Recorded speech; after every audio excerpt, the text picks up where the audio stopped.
పోతాడు, కారు రాడే పోతాడు, ఆగుతాడు లేకపోతే.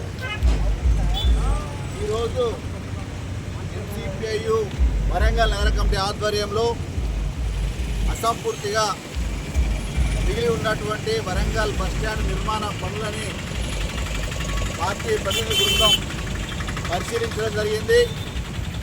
నిర్మాణ పనులను తక్షణమే పూర్తి చేయాలని చెప్పేసి నిరసన వ్యక్తం చేయడం జరిగింది. గత ప్రభుత్వ హయాంలో వరంగల్ ఉమ్మడి జిల్లాకు కేంద్రంగా ఉన్నటువంటి వరంగల్ బస్టాండుని 84 కోట్ల రూపాయలతోటి ఆధునీకరిస్తామని చెప్పేసి ఉన్న బస్టాండ్ని మొత్తం కూలగొట్టినటువంటి పరిస్థితి ఉంది. ఈ క్రమంలో ఇక్కడ ఉన్నటువంటి రాకపోకలకి సుమారు 50,000 నుంచి 60,000 మంది రోజు ఈ కేంద్రం నుంచి ప్రయాణికులు తమ ప్రయాణ సౌకర్యార్థం ఉపయోగించుకునేటువంటి బస్టాండు.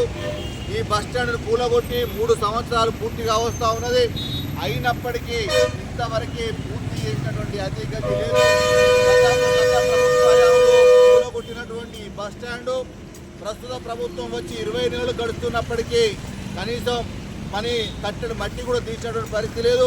పెద్ద బొంద లెక్క తీసి బస్టాండ్ ప్రాంతంలో ఒక చెరువును తలపించేలాగా నీళ్ళన్నీ కూడా నిండి ఉన్నటువంటి పరిస్థితి ఉన్నది.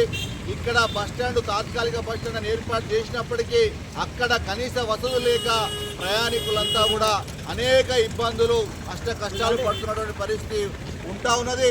ఇప్పటికైనా అధికార యంత్రాంగం తక్షణమే కలుగజేసుకోవాల్సిన అవసరం ఉన్నది. ఈ తూర్పు నియోజకవర్గంలో ఉన్నటువంటి ఈ బస్టాండు, అదేవిధంగా దీనికి ప్రాతినిధ్యం వహిస్తున్నటువంటి ఎమ్మెల్యే గారే మంత్రిగా ఉన్నటువంటి పరిస్థితి ఉంది. మంత్రి నియోజకవర్గ కేంద్రం, జిల్లా కేంద్రంలోనే బస్టాండ్ నిర్మాణ పనులు పూర్తి కాకపోవడం చాలా ఆందోళనకరం, ఇబ్బందికరం, శోచనీయం.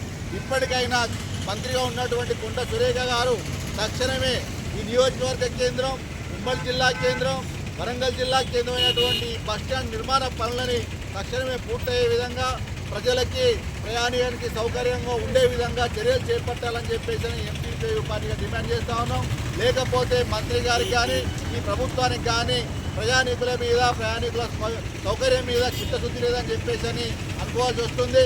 తక్షణమే నిర్మాణ పనుల మీద దృష్టి పెట్టాలని చెప్పేసి ప్రయాణికులకి అందుబాటులో తీసుకురావాలని చెప్పేసి మేము డిమాండ్ చేస్తూ ఉన్నాం.